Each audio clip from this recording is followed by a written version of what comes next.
And what you'll see in the report, and I think what's important to just kind of identify from the beginning, is that you're paying me to be picky. And so there'll be lots of things in the report that you'll see. Yeah, if you want to. Yeah, this is for, That you'll see that are very much of a home maintenance nature. That there are things that we can handle ourselves and that we'll expect to do over and over as we own a property, just because these components don't last forever. Things like air filters or weather stripping, caulking around a window. These are part of just a regular home maintenance routine.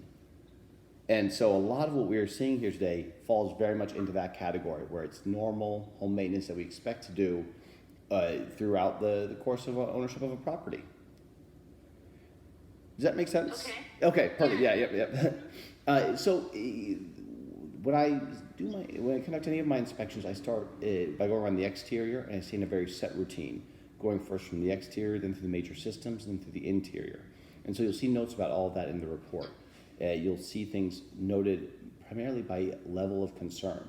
And so if something works great, we love it. If something's in need of further evaluation or attention, we love it. We know, good, bad, or otherwise, what we're getting.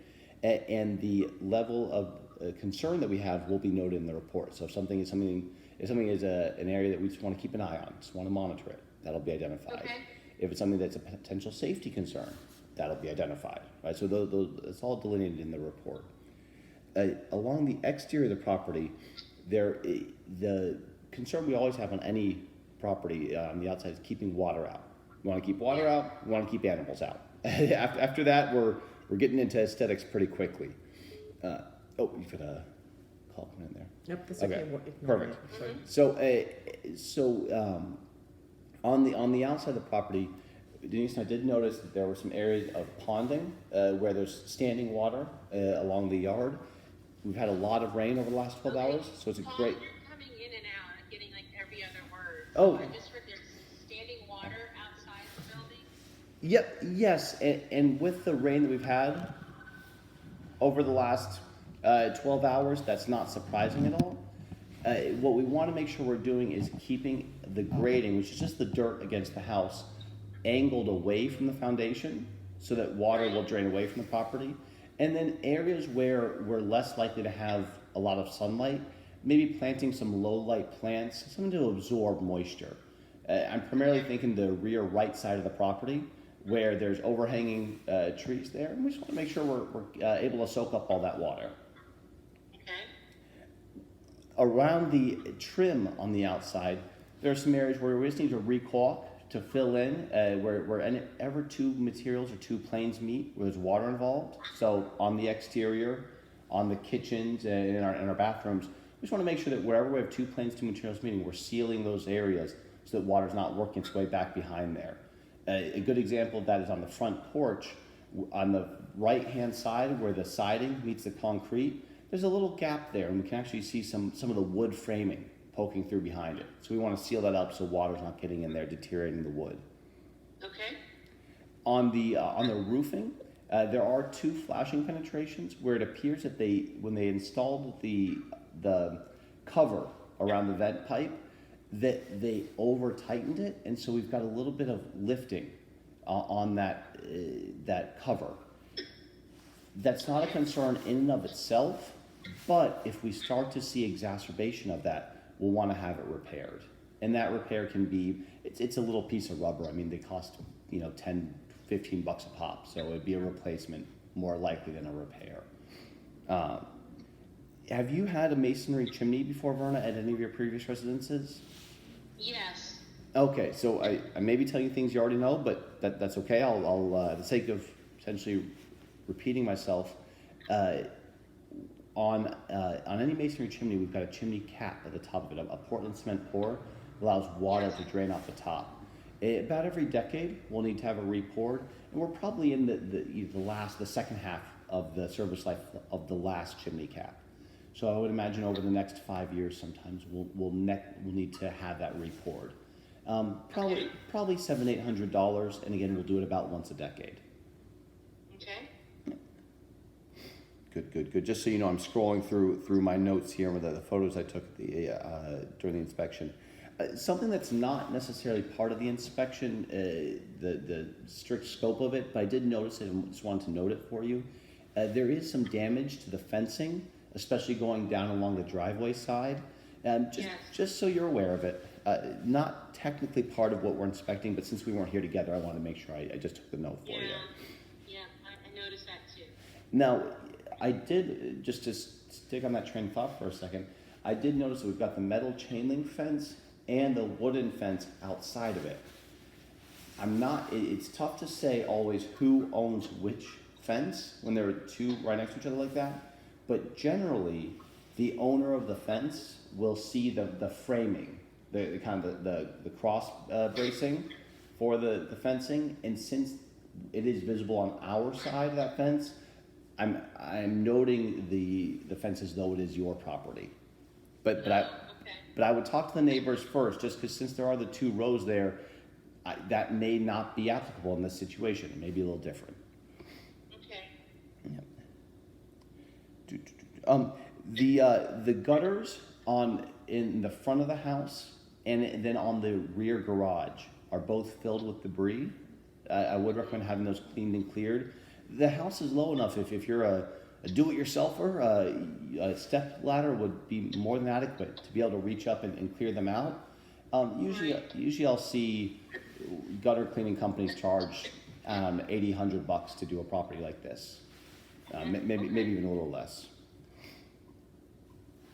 Good.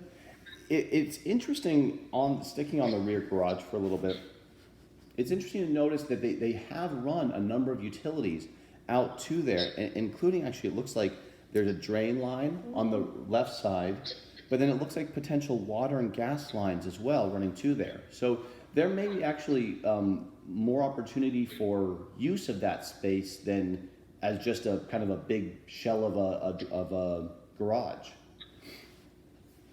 Oh, interesting. Yeah. I'm thinking of like what you call mother-in-law or house or she shed or something. Something that Denise and I were talking about that may be worth looking at from a permitting standpoint is that sometimes it's easy to add a story on top of, so to make that a two-story garage, essentially, and that living space can then be the second story. Sometimes that's easy to do. I don't know what the how strict the HOA for Lincoln Park here is. It looks like some people have been, popping up and going second story, so that may be permissible from the HOA. Interesting. Yeah, one thing that home inspectors are really good at, Verna, is spending your money. So please, grain of salt on all this, because I can say it, but I don't have to write the check, Yeah. Something that I feel like I'm stating the obvious, but it's okay. Going downstairs into the basement, that stairwell doesn't meet many, if any, of the modern construction best practices. And so I think that there's, we maybe can open up Pandora's box a little bit there, but since it's all concrete, it's relatively easy to add on top of rather than having to demolish and reconfigure. Okay. That's something that whenever we're doing any sort of work, always get multiple quotes, always price shop, and I would, think about what maybe y'all want to do for this area, but think about also asking the contractors what they would do. They may have a neat workaround that, I didn't think of it that way, but it's worked well for them at other properties like this. Yeah. So what are you speaking of in particular? I know that there's no rail to go down the stairs. That's a problem. So no handrail. There's no landing at the top or the bottom. The stairs are inadequately and inconsistently spaced both vertically and horizontally. So the idea that we have if this house were built new today is that one could pretty much keep an even stride going up or down those stairs. Just wasn't something that was was even a thought in the mind of a builder when they were building a house 100 years ago like this. One thing, just to stick on that train of thought for a second longer, if you all ever do choose to turn this into an investment property and have tenants in here, I would check then what the requirements, kind of the regulations are for stairways, and it may even be easier to put a lock on that basement door to just not let the tenants down there at all, as opposed to having to then redo those entire steps to meet those tenant standards. Just something to think about for down the road. Okay. On the HVAC system, there is a little bit of discoloration on the burner flames. Very common, just time to have a regular servicing. We want to have the HVAC serviced regularly, twice a year, just as part of a standard ownership routine. And it's a lot of preventive maintenance. So, time for a spring cleaning. That's the takeaway that I have there. There is a little bit of rust and corrosion on some of the ductwork connections. We just want to make sure that we're keeping everything as dry as possible down in the basement. Denise and I were talking about some of the areas, and we'll get to them in the attic, where it's very possible that before the renovations were done, there was some heightened humidity that exists that does not exist anymore. So we may just be seeing old remnants of things, but what in the report you'll see the photos giving you an A, and then we can monitor it down the years and see then B if there's any change, and then take action accordingly. Okay. The sticking on the HVAC for a second longer, the air filter is actually the wrong size. It's a little short. So we've got a 14 by 24, and we want to have a 15 or maybe even 15.5 by 24. The finding a 15 by 24 air filter may be easiest to do online, and just have them ordered instead of finding them in the stores. It's just not as common of a size. But another thing that we can always do is change the size of the opening to accommodate, for instance, like a 16 by 24 air filter size, which is very common. So an HVAC contractor could just build a little top hat, if you will, to allow for a taller air filter to slide in and out of there, and that won't affect the functionality of the system one way or the other. It's more convenient for you, the user. Okay. One note that you'll see in the report is that there is a material called CSST, corrugated stainless steel tubing, present to supply the furnace. It's a material that on homes that were built between 2002 and 2008, more or less, was a concern. I don't need to tell you that your home was not built in that window. And so it was really, if the entire house were plumbed with that material, we would be concerned. It's not, so we don't have that concern, but Maryland law requires us to put a note to that effect in the report. Okay. In the, you'll see, even though the basement is all one area, just with the foundation wall coming up to different heights, those areas where it is that shorter height downstairs, I call those crawl spaces. And so you'll see them delineated that way in the report, just separating the kind of area that we can more or less walk through versus an area that we would have to crawl through. Mm-hmm. In those areas where we would be crawling, we would like to have plastic sheeting laid on top of the dirt. It is laid on almost all parts of the basement area, but not all of them. And so we would like to see them laid on all of them. If you do gardening and you get those contractor bags, it's a little bit like those contractor bags, but in a sheet instead of a bag form. It's just plastic sheeting. So Okay. And yeah. what's the purpose of that? It does two main purposes. It keeps soil gases like radon, things like that, from escaping into the breathing air, but it also helps keep the humidity down. Yep.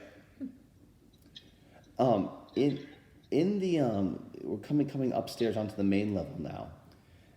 The water coming out of the taps is over 125 degrees, so it's hot enough that it could scald someone potentially.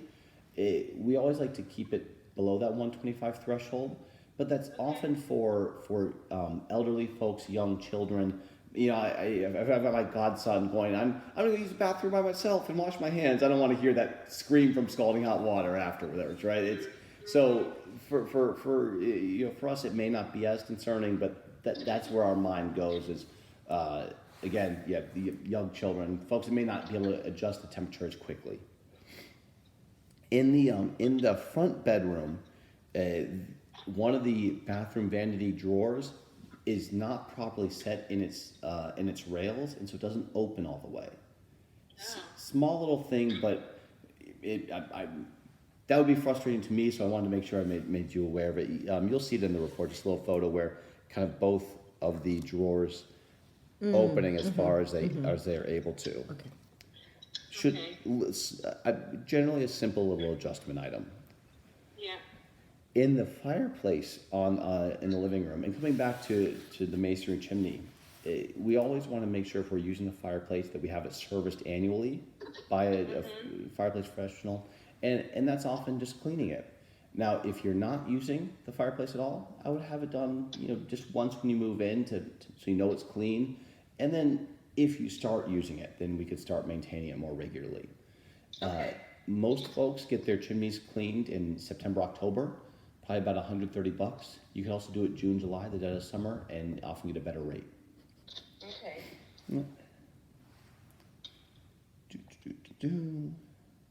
Small little things. In the hall bathroom, we're in the rear of the house now, in the second full bath. There is a leak at the vanity in the sink. It's right where the drain line connects up to the vanity basin. So a lot of times we just need to unscrew it, maybe wrap some Teflon tape on the threadings and screw it back in. That's the most common occurrence. Is it the only one? No, but it is the most common. Heading up to the attic area, when I was up there, I did notice some evidence of possible wood-storing insects up there, some damage from them. None of it appeared to be active. It was isolated. There weren't signs of continuation there. It could be from 100 years ago, literally. Okay. Yeah, nothing that appeared to be, again, active. So if there's no structural concern based on that, it was an issue. They identified it. They took care of it. We're happy. Okay. The second thing that I did notice up there is that there are some signs of microbial growth along that sheathing. And Growth along the steps, is that what you just said? on the sheathing, the wood planks in the attic. Okay. Yeah. Guess she's home. Yeah. There you go. Got you. There you go. Hey. And so just I'll kind of try to orient you to what I was seeing. So when we go up into the attic, we've got our rafters, and that's the actual framing. And then we lay sheathing, in this instance, wood planks perpendicular to those rafters. Those get nailed into the rafters, and then the roof shingles get nailed into the sheathing. Okay. On that roof sheathing, there are some growth patterns that are indicative of microbial growth, potentially mold, mildew, something like that. Now, it's important to note a couple things. One, the way the HVAC is situated in this house, it doesn't move through the attic at all. So there's no real opportunity for us to breathe that air up in the attic, and there's mold everywhere. So just kind of keeping those two things in mind, I come back to what we were talking about with, I've already forgotten what it was, but where this may be something that was present before any of the renovations were done. Oh, excuse me, I need to sneeze real quick, sorry. Excuse me. Yeah, Got God bless that, the fiberglass insulation. It was dusty up there, which is good because that means no one else has been up there. Oh. No one else has had to go up there. So in that attic area, that staining could be from before any of the renovations were done. It is also possible that when they added all the insulation in the attic area to bring it up to current standards, it restricted the air movement and made it possible for that growth to begin as well. That, Is there a fan up there? beg your pardon? Is there an attic fan? There is not. There's ridge and soffit venting, which is generally seen to be sufficient and not warrant the need of an attic fan as well. Okay. However, with the way this attic is built, when they added the insulation to bring it up to modern standards, they also filled in. It got pushed in over the soffit vents, so we essentially just have the ridge vent right there exhausting the hot, humid air during the summer. So there's a few different things that courses of action could be taken to aid in remedying that if we wanted to. The most common, if we wanted to treat the areas, the most common thing we would do would be to put in baffles, which are there's little kind of cardboard or plastic liners that we would slide down between the insulation and the soffit vent to create an air path up to the ridge vent. And a contractor would likely spray a water bleach solution on the sheathing to kill any growth that's on there. That's the most common course of action. Again, if we wanted to take action there, adding attic fans, things like that, can of course be done as well. I don't know that that's the first thing that most contractors would prefer to do. Yeah. Now, as I mentioned when we were first starting to go over the summary here, there's lots of other little things that you'll see in the report that are not even making onto this summary that we're doing now. So there are things that are just more home maintenance items, things you'll want to be aware of and address as you need to. But you'll also see all of my contact information in the report. You can find it on our website as well, or through Denise. I mean, you can don't be shy, reach out, let me know if you have any questions while you're going over digesting the report. I expect you're going to, and I'm here to answer any questions I'm able to. Okay. Yeah. Before we wrap up here, any other questions that you have for me? I don't think so. I will look at the report when you send it. I think I'm just opening up my Gmail. Looks like Denise sent a video. I think you're getting this conversation on video as well. Right, so I did a video walk through the house, Verna, but also everything that Paul just shared with you, I'm videotaping right now because I figured that since you're in your car, you're not taking any notes and you'd want to have a debrief with David. And so I'll put that in YouTube and send that to you all too. And so you'll get the sneeze on with it. Okay. And the report will suggest the things that we ought to ask the seller to remedy.